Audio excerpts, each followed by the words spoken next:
Look, I have this really great video about what to do if you fail, right? And it's pretty popular. It's got a lot of stuff. It's me just in the city talking and ranting about what you should do when you fail. But what I failed to mention, what I should have then, is what if you only fail by a point or two, right? So if you fail by a lot, you know you got your ass kicked, right? You know that you need to study. You know that you need to kind of work on, like, you know the topics you have to work on because you go, oh my God, I don't know options. I don't know this. I don't know that. Any kind of test you're taking, if you get a 50 or 60, which sucks, okay? But you do know where you're weak. The problem with the 1% or the 2% or even the 3% miss is that you're like, oh, I got so close. And what happens is, instead of thinking forward, like with the 50, 60%, you're going to, okay, what do I need to fix? I'm going to go forward. I'm pissed. I'm really mad, but I know I missed. So I'm going to work on everything and try to build it up. The problem with the 1, 2, 3, 4% is that you're like, you're going to start thinking backwards about what you should have done instead of going forward. And it's kind of toxic in a way to think that way. So you don't want to think that way. You want to always think forward. So when you miss by 1 or 2%, think, oh yeah, that sucks. I almost got it. Maybe even go over in your head for maybe just the day it happens, think I should have done this, but then that's it. You got to get over it. Big boy, big girl pants. You got to get on this. Okay. So then you don't act like you missed by 3.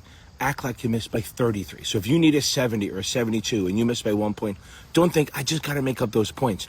I need you to say, I'm going to make up 28 points. You don't want 100, but you got to cover everything, right? So you have to go on everything.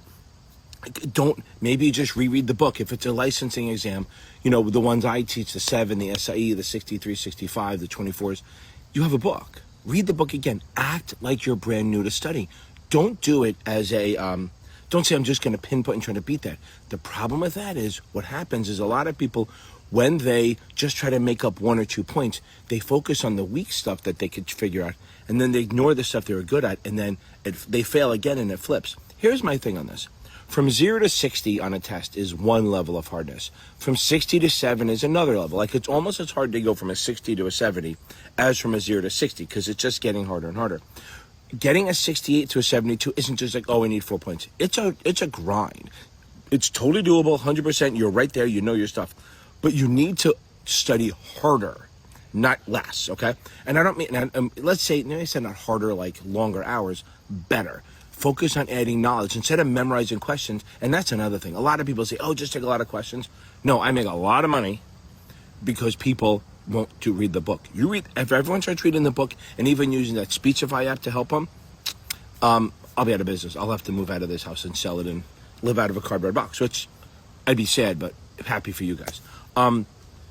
Understand, if you miss by 1 or 2, again, think forward, not backwards. For a couple minutes, go, okay, I should have done this or that. Learn, like a goalie in lacrosse. They let it go through, they go, I should have done this, and then they're waiting for the next shot.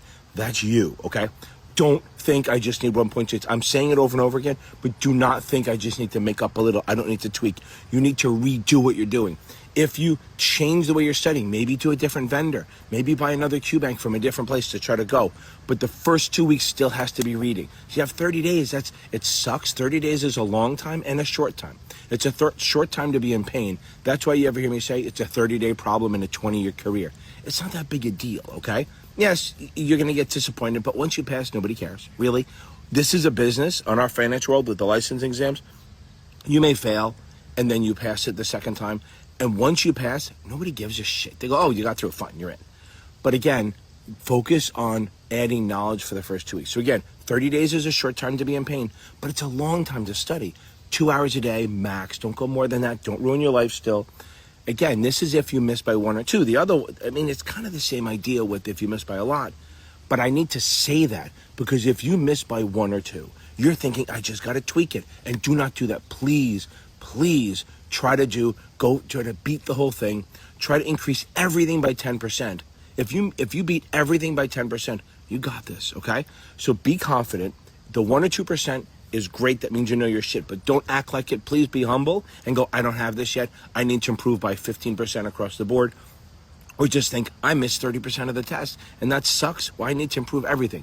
Look, I have confidence you're going to do it. I have no doubt you're going to pull this off. If you have any questions and you don't want to pay for my ridiculously expensive tutoring, I do a free Q&A every Tuesday and Thursday night, 8:30 p.m. Eastern, on the two of you. It's free. You don't even have to be a subscriber. You can go on. You can't ask questions, but you have to be a subscriber, which is free.